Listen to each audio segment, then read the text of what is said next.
kita bisa suara saya kedengaran nggak, Ertin? Kedengaran.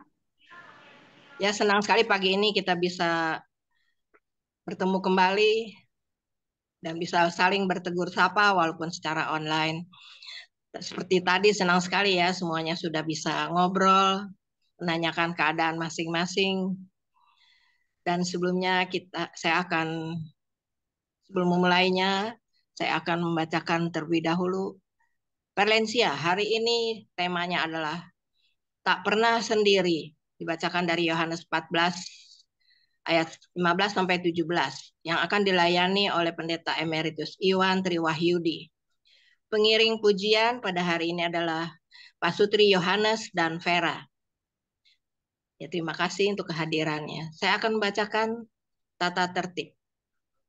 Selama acara berlangsung, semua suara nanti akan dimatikan dulu supaya suara MC dan pembicara biar terdengar jelas. Kedua, ketika ada interaksi MC dengan peserta, peserta dipersilahkan untuk mengangkat tangan di layar video. Nanti host akan menghidupkan suaranya. Ketiga, video atau kamera agar diaktifkan pada saat sesi foto bersama. Terima kasih, selamat mengikuti Perlensia. Kita akan mengawali pertemuan ini dengan memuji Tuhan dari PKJ 138, bait 1 dan 2. Setiamu Tuhanku tiada bertara. Kasih setia Tuhan yang begitu besar ya, yang tidak pernah, sehingga kita tidak pernah merasa sendirian. Karena kita tahu Tuhan selalu ada bersama dengan kita. Bait 1 dan 2.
Mari kita berdoa. Kami sangat bersyukur dan berterima kasih Bapa, kalau pada pagi ini kami boleh kembali bersama-sama untuk mengikuti persekutuan online lansia GKI Samanhudi ini. Biarlah melalui Perlensia ini, kami tetap bisa memuji dan memuliakan Tuhan dengan penuh sukacita. Kami sangat berterima kasih karena Engkau begitu mengasihi kami. Kasih Tuhan yang tidak berkesudahan, di mana kami boleh menjalani kehidupan ini dalam pimpinan dan pemeliharaan Tuhan. Dengan rasa syukur, kami mau datang kepadamu dalam ibadah pagi ini bersama saudara-saudara seiman kami, dimanapun mereka berada. Mampukan kami Bapa, agar kami boleh mengerti akan firman Tuhan yang akan disampaikan oleh Pendeta Emeritus Iwan Triwahyudi. Berkatilah hamba-Mu Bapa, agar apa yang akan disampaikan akan memberikan kekuatan bagi kami yang mendengarnya. Kami serahkan ibadah online ini dari awal hingga akhirnya ke dalam tangan kasih Tuhan. Dalam nama Tuhan Yesus kami berdoa. Amin. Kita akan memuji Tuhan kembali dari NKB 173 bait 1 sampai 3. Ku tak dapat maju sendiri. Kita tidak dapat sendirian ya, karena kita membutuhkan Tuhan yang bisa menolong dan memegang tangan kita agar kita tidak tersesat. Bait 1 sampai 3.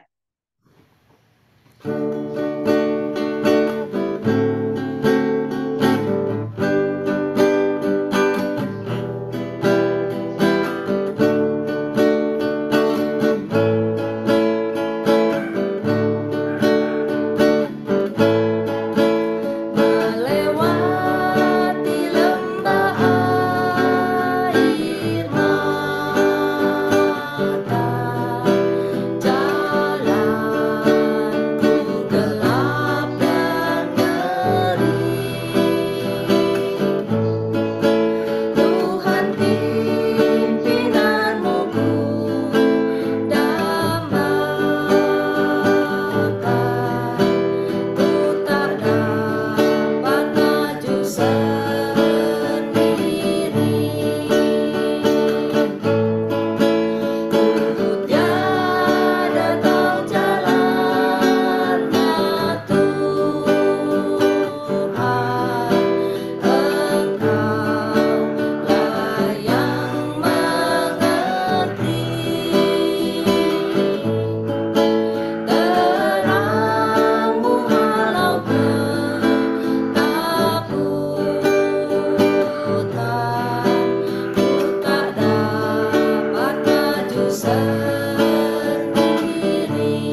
mendengarkan firman Tuhan, kita akan memuji Tuhan satu lagu lagi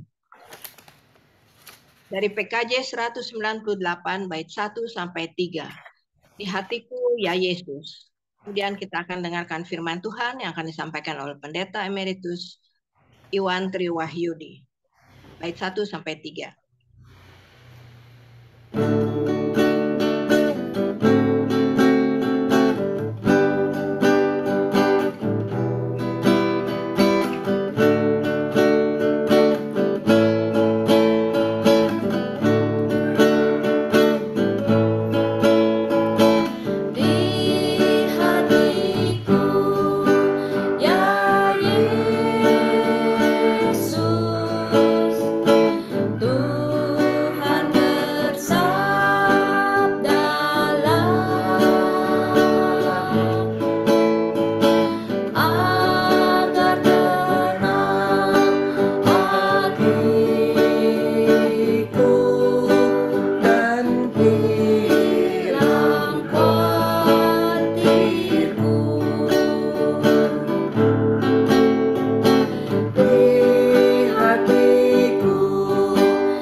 Silakan Pendeta Iwan.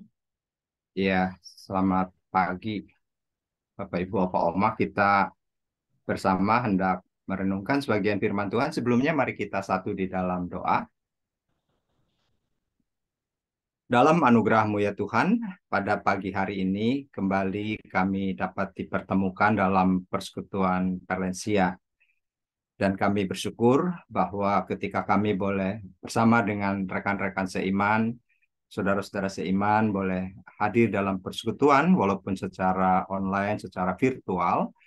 Maka pada pagi ini pun ketika kami boleh dipersatukan dalam persekutuan, itulah bentuk dari pemeliharaan dan penyertaan Tuhan. Walaupun hidup kami yang kami lewati tidak selalu mudah, ada banyak persoalan dan pergumulan, tetapi dalam kasih setia dan pertolongan Tuhan, pada pagi ini kembali kami boleh mendapatkan kesempatan dan juga kerinduan untuk hadir dalam persekutuan Perlensia saat ini. Kami menyadari ada banyak teman-teman kami yang sesungguhnya dalam kehidupan mereka mempunyai banyak kesempatan untuk hadir dalam Perlensia, tetapi mereka tidak punya kerinduan. Ada pula yang sesungguhnya punya kerinduan untuk hadir, tapi mereka tidak punya kesempatan oleh karena berbagai alasan.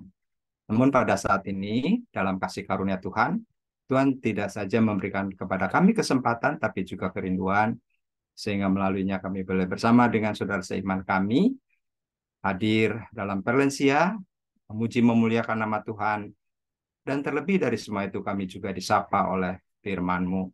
Maka kami hendak menyambut firman Tuhan, kami telah menyediakan hati dan pikiran kami bagi sapaan Tuhan, dan kiranya Roh Kudus menolong kami, sehingga melalui pertolongan Roh Kudus kami dimampukan bukan saja sebagai pendengar-pendengar, tetapi juga sebagai pelaku-pelaku firman-Mu. Bersabdalah ya Tuhan, di dalam nama Kristus, firman yang hidup, kami berdoa dan kami mengucap syukur. Amin. Bapak Ibu, Opa Oma, firman Tuhan diambil dari Injil Yohanes 14 ayat 15 sampai dengan 17. Nanti akan kita bersama membaca dari layar, diambil dari TB2, ya, terjemahan baru seri atau jilid yang kedua. Kita akan bersama memperhatikan firman Tuhan yang tidak panjang, hanya 3 ayat, 2 ayat, ya, 3 ayat. Kita bersama memperhatikannya. Dikatakan begini, jikalau kamu mengasihi aku, kamu akan menuruti perintah-perintahku. Aku akan minta kepada Bapa, dan Ia akan memberikan kepadamu seorang penolong yang lain, supaya Ia menyertai kamu selama-lamanya, yaitu Roh kebenaran. Dunia tidak dapat menerima Dia, sebab dunia tidak melihat Dia dan tidak mengenal Dia. Namun kamu mengenal Dia, sebab Ia menyertai kamu dan akan tinggal di dalam kamu. Demikian pembacaan firman Tuhan pada saat ini, dan saya akan membagikan screen ya. Oke, share screen. Sudah terlihat Opa Oma, Bapak Ibu di layar? Sudah, Pak, sudah. Sudah, Pak. Sudah. Oke. Ya, ini temanya tak pernah sendiri. Ya, ini sebuah ungkapan, bisa juga sebuah janji, bisa juga sebuah pengakuan, gitu, bahwa kita itu tidak pernah sendiri, ya. Karena memang kalau kita renungkan nih, Bapak Ibu, Opa Oma, apalagi kita sudah seumur seperti sekarang ya, udah lansia, maka hidup sendiri itu lama-kelamaan akan menjadi bagian kita. Ya, dulu waktu kita masih muda, kita berkeluarga, ataupun mungkin kita memilih untuk tidak memiliki pasangan, ya, kita hidup sendiri, itu pilihan juga ya. Dulu banyak anak, kemudian mungkin juga keponakan ya, mereka sudah beranjak dewasa, berkeluarga, lalu punya anak juga, punya kesibukan sendiri, jadi keluar dari rumah kita, ya, keluar dari kedekatan kita. Nah, itu ada pepatah yang mengatakan bahwa ibaratnya kalau burung ada sarang gitu ya, maka anak-anak burung itu pada pergi dan tinggal si ayah ibulah yang ada di sarang itu gitu ya, di rumah itu. Nah, itu pasti kita akan mengalami bagian dari tahap kehidupan ya. Suka tidak suka kita akan mengalami kesendirian. Nah, sendiri itu ada dua nih, Opa Oma, Bapak Ibu, pengertiannya. Bisa dalam arti fisik, bisa dalam arti emosional ya. Dan dua-duanya sih menurut saya nggak nyaman ya. Orang sendiri tuh nggak enak loh, Bapak Ibu, Opa Oma. Mengapa? Karena memang Tuhan menciptakan kita itu kan sebagai makhluk sosial ya, punya rasa, punya budi, punya akal gitu ya. Beda sama hewan. Ya, hewan itu walaupun dia kumpul-kumpul sama teman-teman yang lain, ya mereka nggak punya rasa, nggak punya akal budi ya. Jadi temennya mau dicaplok harimau atau enggak ya dia diam-diam aja, santai-santai aja. Kalau kita enggak gitu ya. Kalau misalnya orang-orang yang dekat sama kita kemudian tidak lagi bersama dengan kita oleh karena berbagai sebab ya, misalnya tadi oleh karena mereka mungkin keluar negeri, keluar kota, tinggal di tempat lain ya, atau mungkin oleh karena kematian ya, eh, kita pasti ada perasaan itu. Nah, perasaan pasti nggak nyaman karena kita sebagai makhluk sosial itu perlu perlu teman, perlu komunitas ya. Manusia itu nggak bisa hidup sendiri. Sebagai makhluk sosial, dia perlu apakah itu supporting dari keluarga, ya, support dari keluarga atau dari teman-teman, ya. Ada misalnya seorang yang sudah usia lanjut, udah pensiun, kemudian dia sebenarnya tinggal di satu kota gitu ya. Dia betah karena punya teman-teman toh, ya, teman-teman ke gereja bareng di situ gitu ya. Terus sama anaknya pindah keluar kota. Dibawalah si orang tua ini ya, papa mama ini ke ikut anak kan begitu toh, karena anaknya juga nggak siap kalau ditinggal sendiri karena dia kan juga anaknya tunggal gitu ya.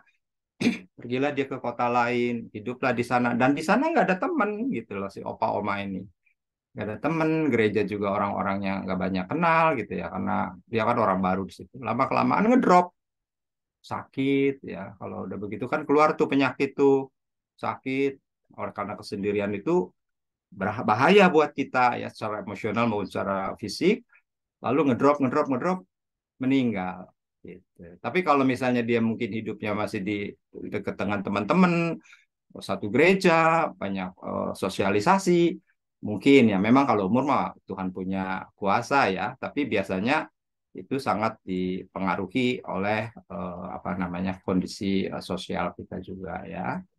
Seperti itu ya.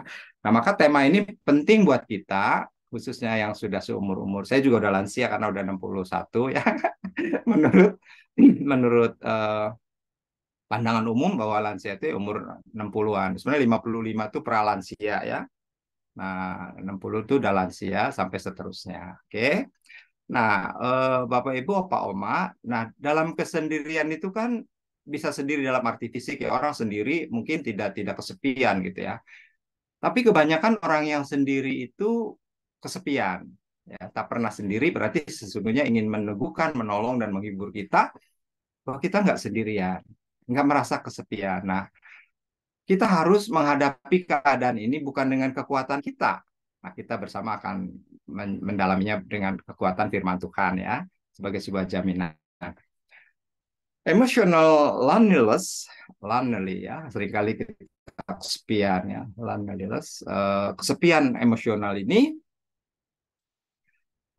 biasanya dialami. Nah, ini penelitian di sebuah Patiwerda ya,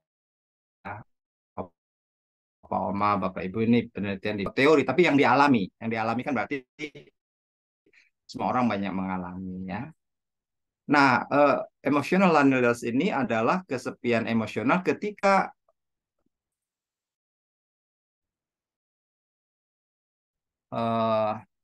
personal yang kuat, yang tadi saya contohkan ya, keluar seperti pohon itu dicabut dari akar gitu ya, dari lingkungannya, dari teman-temannya gitu ya. Lalu dia mengalami terputusnya hubungan, maka itu berdampak kepada kesepian. Hilangnya kasih sayang yang intim. Nah, kasih sayang yang intim itu kasih sayang yang melekat. dulu makan bareng, ngobrol bareng ya sama anak, tapi anak sudah keluar dari rumah, punya punya urusan sendiri, kadang sibuk ya. Nah, kita merasa nggak disayang gitu ya. Padahal bukan itu sebenarnya, karena memang mungkin waktunya yang terbatas gitu ya. Nah, ini akan merasa kesepian, loneliness ya. Tidak memiliki teman dekat. Nah, ini ya, kita hidupnya mesongan, merindukan pendampingan orang lain. Biasanya kalau orang yang merasa kesepian itu perlu pendampingan ya. Makanya ada opa oma yang memilih untuk tinggal di panti werda ya, karena di situ mereka punya teman toh. Walaupun kadang juga pada berantem ya. Oh, ya begitulah namanya kehidupan di dunia ya, di surga lah nggak ada berantem kan begitu ya. Tapi ya ya setidaknya mengurangi karena ada kegiatan ya toh, kalau di sana itu ada kebaktian dan seterusnya. Kemudian juga lingkungan teman yang dan kerabatnya terlalu terbatas. Jadi kalau kita temannya terbatas, kerabatnya terbatas, itu perasaan kesepiannya itu makin kuat itu, Opa Oma, Bapak Ibu ya. Lalu merindukan hadirnya orang lain di sekitarnya. Jadi orang yang mengalami kesepian itu selalu rindu. Ya, rindu itu kan sesuatu yang ingin dicapai yang belum dia miliki kan, itu namanya rindu. Itu yang belum dia jumpai kan begitu toh. Nah, jadi hadirnya orang lain itu sebagai sebuah kerinduan supaya apa? Supaya dia nggak kesepian gitu ya. Dan yang lebih repot, orang yang merasa kesepian itu dia merasa tertolak. Nah, kalau orang udah merasa tertolak tuh kan overthinking ya, pikirannya jadi aneh-aneh lah. Orang itu udah nggak peduli lah, orang itu udah cuek lah, orang itu nggak butuh saya lah, dan seterusnya. Apalagi misalnya orang-orang di militer ya, yang pakai jenjang pangkat itu kan, mereka berasa banget tuh kalau udah sampai ke pensiun ya, mereka udah nggak ada anak buah dan seterusnya, dulu dihormat, ajudannya banyak gitu ya, tiba-tiba loh kok orang pada cuek gitu, merasa tertolak dia gitu ya. Jadi itu gejala yang sifatnya psikologis ya, kesepian secara emosional. Tapi ada juga kesepian yang sifatnya fisik, yang tadi saya bilang ya. Nah, fisik ini lebih kepada sosial, social loneliness ya. Kesepian sosial ini merasa bosan ya. Ya pastilah Bapak Ibu Opa Oma ya, kalau kita sendiri nonton YouTube, nonton apa, lama-lama juga bosan gitu ya. Karena manusia itu kan mesti, manusia itu ya, kalau menurut teori yang sesungguhnya, manusia adalah makhluk yang terus bergerak gitu. Makhluk yang terus bergerak. Ketika kita nggak bergerak, maka fungsi kemanusiaan kita menjadi hilang. Nah, bergerak itu macam-macam, apakah itu kegiatan gereja, kan gerak tuh keluar rumah ya, kegiatan sosial dengan tetangga ya, kegiatan sosial dengan teman-teman, makanya seringkali reuni itu nolong tuh kalau yang masih bisa reunian gitu ya. Tapi umur kan makin nambah, kita juga makin nggak bisa ya mana-mana gitu ya. Nah itu kemudian ketika kita sendiri secara sosial nggak ada interaksi, kita merasa bosan ya, pasif hidup ini ya, menyendiri. Nah ini ngedrop nih kalau udah begini ya. Lalu tidak memiliki banyak relasi yang dapat diandalkan. Nah ini kalau dulu kan ngandelin temen, ngandelin anak, ngandelin siapapun ya. Sekarang mereka sibuk masing-masing, mereka punya kegiatan masing-masing, termasuk anak gitu ya. Yang dekat aja susah, apalagi yang di luar negeri misalnya kan. Nah, ini akhirnya ketika tidak memiliki banyak relasi itu, yang biasa kan manusia punya andalan ya. Semua hidup dalam hidup ini punya andalan.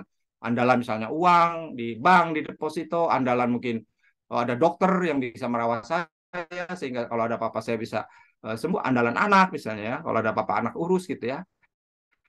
Nah, ini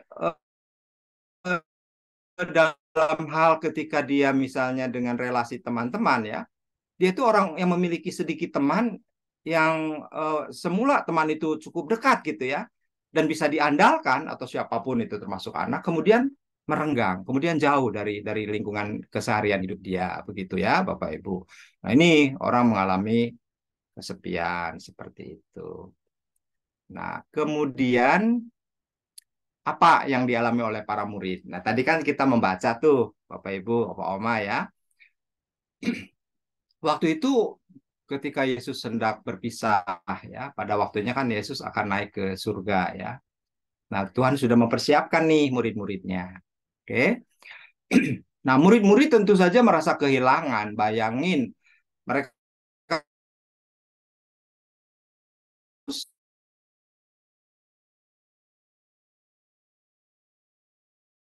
sentil gitu ya, ikut gitu ya. Nah, Allah juga sampai hari ini bekerja. Jadi bekerja mengabarkan Injil, mengabarkan kerajaan gitu ya. Itu coba bayangkan nempel para murid itu selama 24 jam selama 3 tahun sebelumnya mengalami dan mati gitu ya. Suaranya putus-putus, Pak Iwan.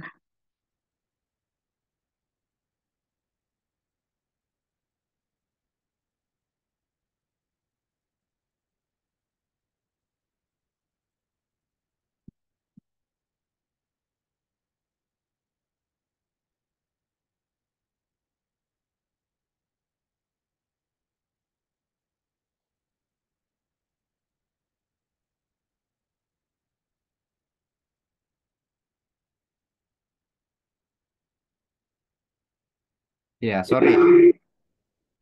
Internetnya nih Bapak Ibu ya. Oh ini. Suara saya udah jelas nggak ya? Jelas, Pak. Jelas, Pak. Iya, internetnya nih putus-putus nih. Inilah kalau pakai online. Oke. Tapi tadi ada yang kepotong ya. Iya. Oke. Jadi saya ulangi tentang apa perasaan para murid ya. Karena waktu itu kan ya Yesus selama itu kan 24 jam ya sama mereka. Terus lumayan lama sih 3 tahun ya terus bersama. Terus tiba-tiba setelah Yesus bangkit kan suatu saat Yesus naik ke surga. Nah itulah kemudian pastinya para murid merasa kehilangan, merasa sedih, juga merasa khawatir, dan merasa tidak nyaman saat Tuhan Yesus tidak lagi bersama dengan mereka. Ya, itu pasti dialami oleh setiap orang ya ketika harus berpisah. Lalu Tuhan Yesus berjanji bahwa Tuhan Yesus tidak akan meninggalkan mereka dan akan mengirim penolong yang disebut dengan roh kebenaran yang kita kenal dengan Roh Kudus. Ya, roh kebenaran, Roh Kudus. Jadi penolong yang lain itu bukan berarti apa yang lain gitu, tapi sebenarnya Tuhan Yesus sendiri yang sebelumnya ya dikatakan kalau dalam terjemahan bahasa Inggris itu yang sebelumnya artinya ya Yesus juga. Nah, sekarang aku menolong nih kata Tuhan ya. Kan Yesus artinya Allah beserta kita, Immanuel kan. Nah, kalau Allah beserta kita kan selalu nempel sama kita. Allah itu terlalu yang kalau kita merasa Tuhan nggak beserta itu bukan Tuhan yang nggak beserta, kitanya yang kadang mungkin menjauhi Tuhan atau perasaan kita yang merasa Tuhan itu jauh. Padahal Tuhan itu beserta. Karena Yesus itu artinya Tuhan beserta kita atau Immanuel. Dia diberi nama Immanuel atau Yesus itu Tuhan beserta dengan kita. Nah, Yesus selalu kan ada gitu ya. Yesus naik ke surga. Kan pisah sama mereka para murid dengan Tuhan Yesus kan. Tapi kalau di dalam Alkitab kan penolong yang lain yang lain itu sebenarnya yang sebelumnya itu ya Tuhan Yesus gitu ya. Tuhan Yesus yang sebelumnya yang sekarang sudah ke surga. Nah, datanglah yang namanya Roh Kudus atau Roh kebenaran. Jadi penolong yang lain itu adalah Yesus sendiri gitu Bapak Ibu ya, bukannya yang lain tapi dia sendiri gitu. Yang lain dalam arti sebelumnya Yesus, kemudian setelah itu Roh Kudus gitu ya. Nah, berjanji nih bahwa Tuhan tuh akan mengirim penolong atau Roh Kudus. Nah, Bapak Ibu, Opa Oma, kita lihat artinya. Apa sih Roh Kudus? Kita kan seringkali mengucapkan ya tentang Roh Kudus ini. Nah, Roh Kudus itu kalau bahasa Ibrani, Ibrani itu bahasa asli dari Alkitab kita, Perjanjian Lama, disebut ruah. Nah, bahasa Ibrani ini lebih dekat dengan bahasa Arab. Kalau dalam bahasa Arab disebut ruh, ya, ruh.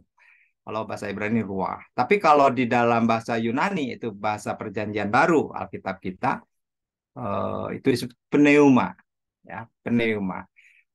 Nah, ruah maupun pneuma itu sama artinya, ya nafas, nyawa, angin, prinsip yang memberi hidup pada tubuh, semangat, hikmat, nasihat, dan keberanian. Ya. Nah, Roh Kudus itu kan gini, sama kalau dibilang di situ secara harfiah misalnya angin. Ada mungkin di ruangan Bapak Ibu ada AC, ada kipas angin. Berasa nggak kalau ada AC dinginnya? Berasa. Berasa nggak angin itu? Berasa. Ada kipas angin berasa. Tapi terlihat nggak itu? Enggak. Angin berasa sejuk ke tubuh kita ataupun AC itu berasa sejuk pada kita. Tapi nggak terlihat wujudnya. Betul? Nah, orang bilang warna angin itu merah katanya. Kok tahu merah? Ya kalau masuk angin dikerokin kan warnanya langsung merah. Kalau nggak merah nggak masuk angin katanya. Berarti nggak ada angin ya kan begitu ya. Nah, tapi itu hanya orang Indonesia, orang Asia. Di Barat mah nggak ada itu masuk angin ya. Nah, jadi yang namanya angin itu kan contohnya itu sesuatu yang nggak bisa kita lihat, tapi kita rasakan. Oke? Udara juga seperti itu. Sejuk dan seterusnya. Nah, Roh Kudus itu seperti itu. Kita nggak lihat, tapi kita rasakan bahwa itu tuh hadir. Nah, kita lagi drop, lagi down, ya, lagi stres. Tiba-tiba kok saya dapat kekuatan, tiba-tiba kok saya dapat semangat gitu ya. Nah, itu Roh Kudus bekerja. Makanya dalam firman Tuhan, orang Kristen itu, walaupun dia jatuh nggak pernah sampai tergeletak. Yang namanya orang Kristen ikut Tuhan tuh tidak berarti steril, nggak ada masalah. Kita bisa jatuh. Cuma beda. Kalau orang lain jatuh, selesai. Kalau kita jatuh itu tetap punya harapan, kekuatan yang baru. Karena kita nggak kehilangan iman, nggak kehilangan Tuhan. Kan begitu ya. Jadi walaupun jatuh nggak sampai tergeletak itu dalam pengertian bahwa Tuhan tuh selalu menolong, menopang, menarik. Dan itulah Roh Kudus. Ya. Bahkan memberikan keberanian. Ya, Bapak Ibu, mengapa misalnya penginjilan sampai ke daerah-daerah pedalaman itu dibunuh oleh orang-orang suku pedalaman, tapi tetap aja datang itu penginjil-penginjil ke situ lagi, nggak kapok, karena ada keberanian untuk memberitakan Injil, ya di situ, karena ada penyertaan walaupun mereka mengalami banyak tantangan, kan seperti itu. Hasilnya ya seperti sekarang di Kalimantan, di Papua banyak orang Kristen di sana ya, hasil pekabaran Injil gitu ya. Nah, itulah Roh Kudus. Nah, Roh Kudus adalah daya atau kuasa, ya, tentu daya dan kuasa Allah yang berkarya dalam tindakan yang membebaskan, menyelamatkan dan memperbarui manusia. Makanya manusia yang tadinya hidupnya rusak gitu ya, ikut Tuhan Yesus, hidupnya berubah, ya, karena di hidupnya diperbarui. Maka di dalam pemahaman iman kita, orang Kristen itu artinya ketika menerima baptis dia mati dengan kehidupan lamanya dan dia bangkit dengan kehidupan yang baru. Maka disebut lahir baru orang Kristen itu ya. Saya pernah ngalami pendampingan seperti ini. Opa-opa sakit di rumah sakit, dia sebelum baptis marah-marah terus. Lalu keluarganya minta, bapak ini akhirnya minta dibaptis. Ya udah saya datang, saya baptis di rumah sakit. Terus habis itu kapan saya datang lagi, istrinya cerita, Pak beda Pak. Katanya setelah dibaptis dia hidupnya berubah. Dulu marah-marah terus. Dia kan sakit gagal ginjal ya. Orang gagal ginjal kan, Ibu Bapak tahu sendiri lah, itu nggak gampang ya pergumulannya. Akhirnya cerita, saya tanya kenapa Bapak nggak marah-marah. Terus dia bilang, saya mimpi waktu tidur. Mimpi ada di sebuah taman begitu damai, begitu indah gitu ya. Saya ada di tempat itu setelah saya dibaptis. Dan akhirnya dia merasakan jiwanya damai. Ada pembaruan hidup ya. Seperti itu. Ini bukan cerita, ini ini adalah kesaksian dari Bapak yang saya besuk itu ya. Sekarang mah dia udah meninggal. Kemudian hakikat Roh Kudus adalah Allah yang hidup, Allah yang bertindak. Tindakan Allah mencakup penciptaan, pemeliharaan, dan penyelamatan manusia dan dunia. Ingat Bapak Ibu Bapak Oma, ada pemeliharaan. Kalau kita manusia, ya kalau kita mau jujur, kita punya barang mahal gitu ya, tapi kadang orang nggak mau ngerawat. Ya. Pemerintah kan kayak gitu, kereta bagus, baku beli, busway gitu ya, Transjakarta.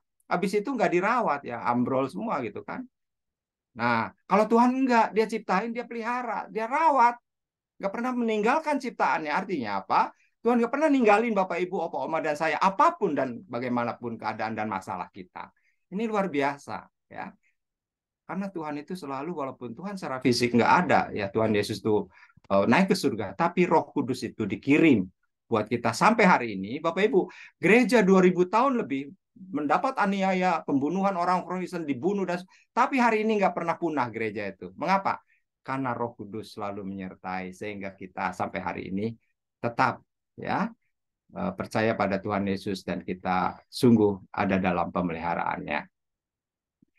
Nah, dalam Yohanes 14 ayat 16 dan 17, Roh Kudus disebut roh kebenaran. Apa ini roh kebenaran? Ini dalam bahasa asli disebut parakletos, yang berarti pembela, penghibur. Nah, ini kalau kita lagi down, ya lagi sedih, dihibur sama Roh Kudus.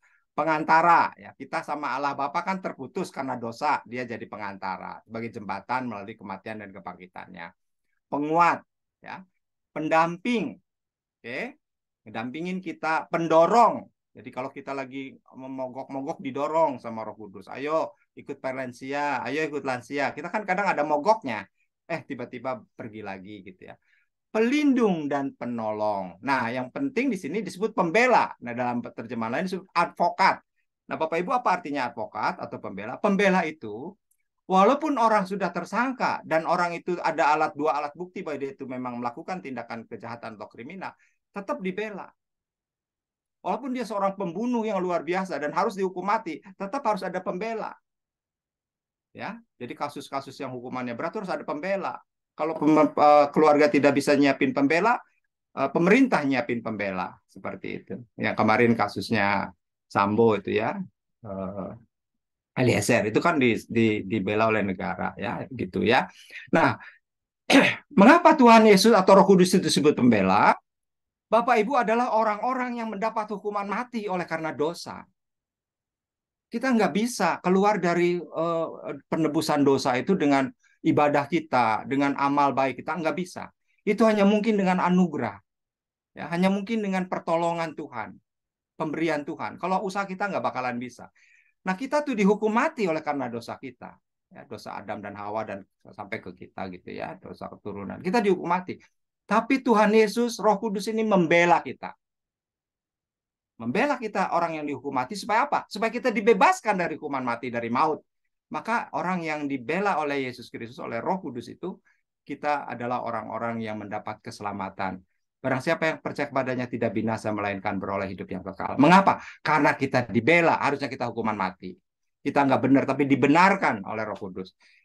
Wah, dahsyat sekali Bapak Ibu. Jadi iman Kristen itu dalam banget gitu ya. Dalam banget ini. Kita tuh dibela sama Tuhan. Coba bayangin, kalau masalah mati, masalah dosa yang harusnya kita masuk neraka aja dibela sama Tuhan, sehingga kita bebas dan kita selamat masuk surga. Janji Tuhan seperti itu. Apalagi masalah-masalah hidup kita, Bapak Ibu. Masalah kesepian, masalah hal-hal yang misalnya mungkin sakit, ya masalah pergumulan, itu mah kecil ya, karena kematian aja Tuhan Yesus sudah mau bela kita, ya seperti itu. Jadi Tuhan Yesus dalam pekerjaan Roh Kudus itu luar biasa menolong kita. Nah, sekarang kita nggak pernah sendiri karena Roh Kudus hadir. Ada 10 nih Bapak Ibu. Ya, saya baca aja ya.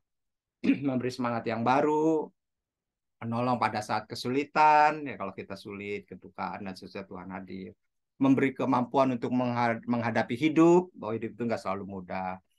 Mengganti hidup yang kalah menjadi hidup yang berkemenangan. Jadi kita dalam Tuhan tuh dengan peristiwa Paskah kita bukan orang yang kalah, tapi orang-orang yang menang, ya.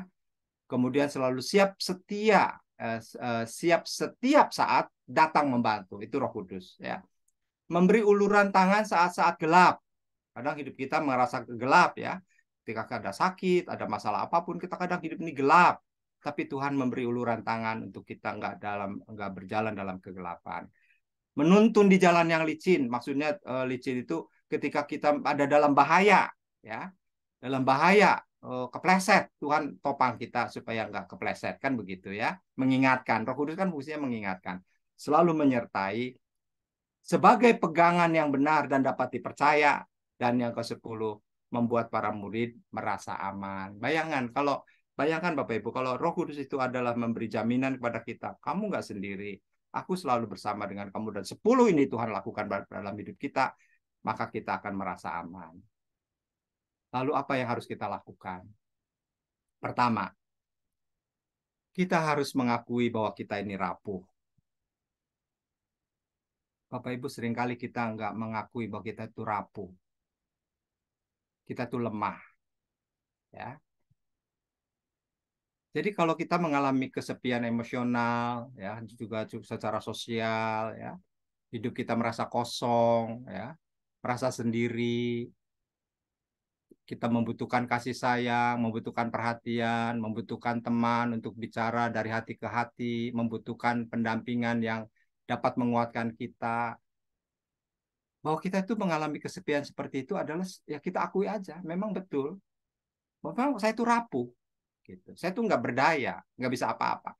Karena orang yang merasa dirinya rapuh, maka dia akan membutuhkan pertolongan Tuhan. Kalau orang tuh merasa kuat, dia nggak perlu pertolongan Tuhan dan juga nggak perlu pertolongan orang lain. Betul? Jadi kita harus jujur sama Tuhan. Oke Tuhan, aku rapuh, aku nggak bisa apa-apa. Aku betul mengalami kesepian, aku betul mengalami kekosongan, aku betul mengalami keadaan yang tidak berdaya. Akui bahwa kita itu rapuh. Ya, kalau kita tidak bisa mengakui bahwa kita rapuh, kita sulit untuk berserah sama Tuhan. Sulit untuk Tuhan juga selalu menopang kita dalam kesendirian kita. Jadi pertama kita harus mengakui bahwa kita tuh rapuh, nggak berdaya di hadapan Tuhan, maka disitulah kita membutuhkan pertolongan Tuhan. Kedua, selalu mengingat bahwa kita tidak pernah sendiri. Tuhan selalu beserta dan hadir menjadi penolong dan pembela kita melalui Roh Kudus-Nya. Bayangkan, pembela, ya ingat itu. Ya, bahwa kita dibela dari hukuman mati, ya, menjadi orang yang diselamatkan dalam Tuhan Yesus. Nggak pernah sendiri. Itu jaminan. Kita harus amini dan imani ini Bapak Ibu, supaya hidup kita damai. Oke? Nah, yang ketiga, ini penting. Andalkanlah Tuhan, bukan manusia, bukan harta, bukan apapun. Karena apa yang kita andalkan di dunia, semuanya bisa hilang dalam sekejap. Termasuk kesehatan, bisa hilang dalam sekejap. Termasuk nyawa. Hidup kita juga bisa hilang dalam sekejap. Ya. Kita nggak bisa andalin yang semuanya ada di sekitar, tapi kita harus mengandalkan Tuhan. Karena Tuhan tidak pernah mengecewakan. Ya. Oleh karena itu, kita pada akhirnya akan mengalami damai sejahtera Allah yang melampaui segala akal dan pikiran kita. Maksudnya apa? Damai sejahtera yang melampaui akal dan pikiran kita. Kadang kita mikir, kok bisa ya?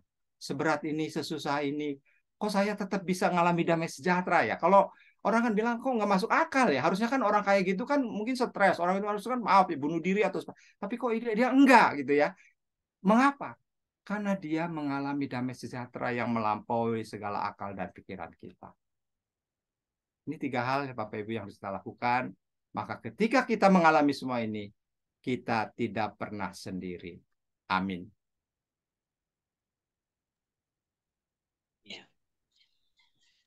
Terima kasih Pendeta Iwan untuk firman yang boleh kita dengar. Sama-sama. Untuk meresponi firman Tuhan, kita akan menyanyikan satu lagu, Ku ingin selalu dekat padamu.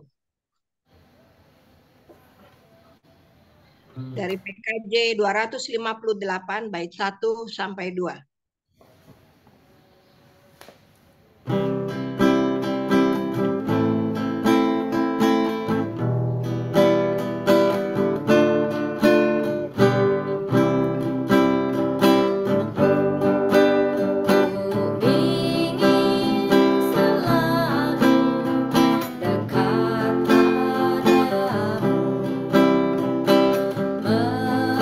Mengiring Tuhan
Ini tiba saatnya kita untuk berfoto bersama.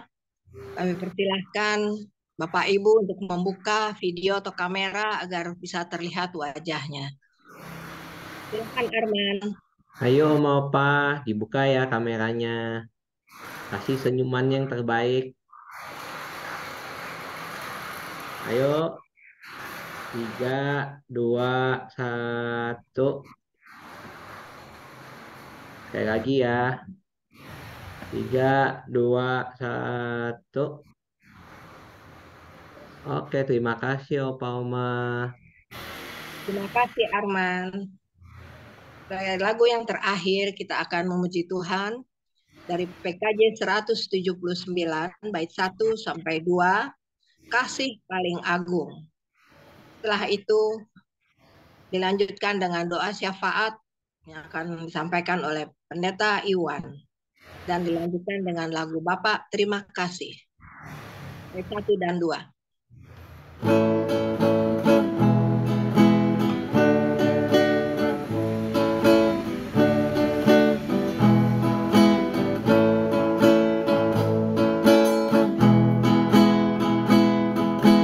Kasih paling agung dari Tuhanku,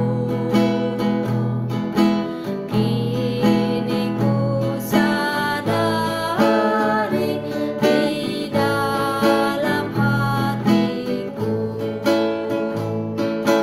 Yesus Maha Kasih dan Maha Kudus, korbankan dirinya agar ku ditebus.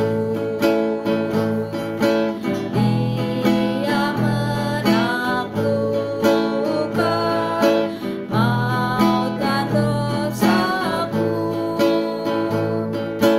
Dia memberikan segalanya untukku.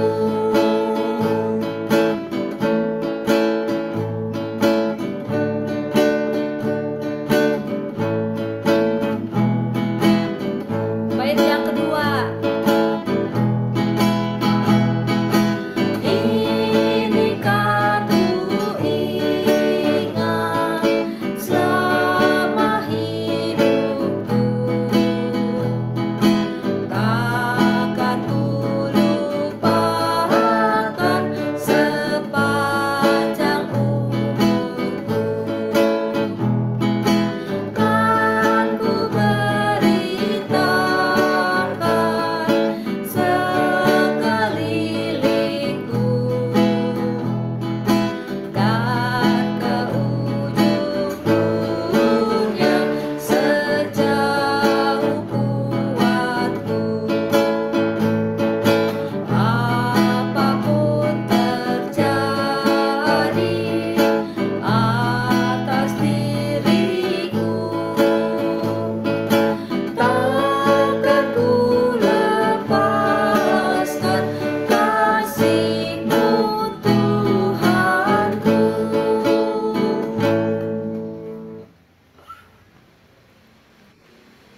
Bapak Ibu, mari kita satu di dalam doa. Mari kita menaikkan doa syafaat. Tuhan Gembala kami yang baik, yang tidak pernah meninggalkan kami dalam keadaan apapun. Pada saat ini kami berdoa dan menaikkan doa syafaat kami bagi berbagai hal yang menjadi bagian dari pergumulan hidup kami. Kami berdoa bagi keluarga Bu Silvi, di mana ia dan keluarga baru saja mengalami kedukaan karena orang yang mengasihi dan yang dikasihi Bapak Robert Nelson terlebih dahulu sudah Tuhan panggil pulang ke dalam pangkuan kasih-Mu.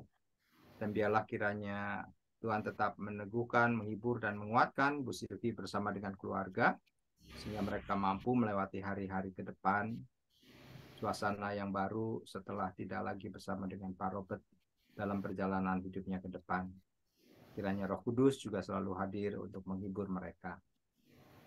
Kami berdoa untuk Bu Pichen, Pak Edi, dan juga Bu Lili, serta Pak Albert yang sedang dalam proses masa-masa pemulihan dari sakit. Biarlah Tuhan berkati dan Tuhan sempurnakan segala pengobatan dan juga segala upaya untuk mereka boleh kembali sehat seperti sedia kala. Tuhan berkati dan Tuhan terus berikan kepada mereka kekuatan dan pengharapan yang selalu baru, sehingga di dalam proses pemulihan mereka juga selalu memandang ke arah Tuhan dan hanya mengandalkan kuasa, pertolongan, dan berkat Tuhan. Kami juga berdoa untuk kesehatan Ibu Syuli, Ibu Lani Gunawan, Ibu Siane, Ibu Frida Winata, Pak Johan Yahya, Pak Felix, Ibu Diana, dan keluarga, Pak Kelly, di mana mereka juga sedang ada dalam pergumulan kesehatan dan juga pergumulan kehidupan. Biarlah Tuhan terus menopang dan juga memberikan kekuatan kepada mereka, di mana kesehatan juga menjadi bagian dari hidup mereka. Ketika saat mereka drop secara fisik, biarlah Tuhan juga yang menambahkan kekuatan sehingga mereka boleh tetap memiliki semangat dalam menjalani hari-hari ke depan. Kami berdoa juga untuk segenap keluarga Perlensia yang mengalami kesulitan dan pergumulan ekonomi, pergumulan keluarga, pekerjaan, dan juga usaha, serta pergumulan-pergumulan lain. Biarlah Tuhan yang terus menopang dan memberikan jalan keluar, karena kami percaya Tuhan lebih besar dari pergumulan-pergumulan yang sedang mereka hadapi ataupun yang kami hadapi. Dan pada akhirnya kami berdoa bagi keamanan, kesejahteraan, kedamaian, dan stabilitas negara Republik Indonesia dalam memasuki tahun pemilu. Biarlah Tuhan tolong bahwa negeri ini adalah milik Tuhan, Tuhan mengasihi negeri ini, maka biarlah yang terbaik yang boleh ada di negeri ini, damai sejahtera-Mu juga boleh terwujud di negeri ini. Dan bagi orang-orang yang punya niat jahat, biarlah Tuhan patahkan dalam kuasa-Mu, sehingga hal-hal baiklah yang ada di negeri ini, dan negeri ini makin maju, makin makmur, makin adil, dan semuanya ada dalam pemeliharaan Tuhan yang ajaib. Serahkan segala perkaranya dalam kuasa, pertolongan, dan pemeliharaan Tuhan. Terima kasih, kami berdoa dan kami memohon dalam nama Tuhan Yesus, Gembala kami yang baik. Amin. Bapa, terima kasih. Bapa, terima kasih. Bapa di dalam surga, puji terima kasih. Amin.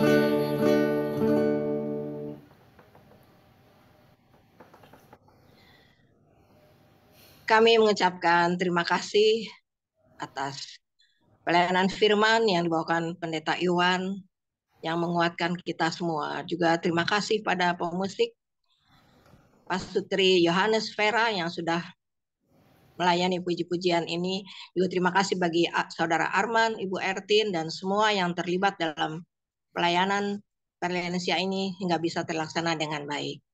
Saya akan membacakan sebuah pengumuman. Persekutuan lansia bernuansa Natal itu akan diadakan pada hari Selasa bulan Desember ya, tanggal 12 Desember 2023 yang dimulai pukul 10 pagi hingga kira-kira setengah 12.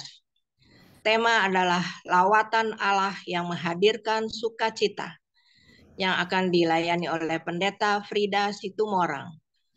Itu persekutuan onsite ya, yang diadakan di Aula GKI Samanhudi. Bapak Ibu yang akan ikut serta dimohon untuk mendaftar pada Ibu Ertin atau Ibu Elis, ya diharapkan untuk mendaftar supaya memudahkan kami sebagai pengurus untuk penyediaan konsumsi dan lainnya. Dan kami juga berterima kasih pada semua yang telah hadir pada hari ini, Kita jumpa kembali pada bulan Desember nanti tanggal 12. Terima kasih, sampai jumpa kembali.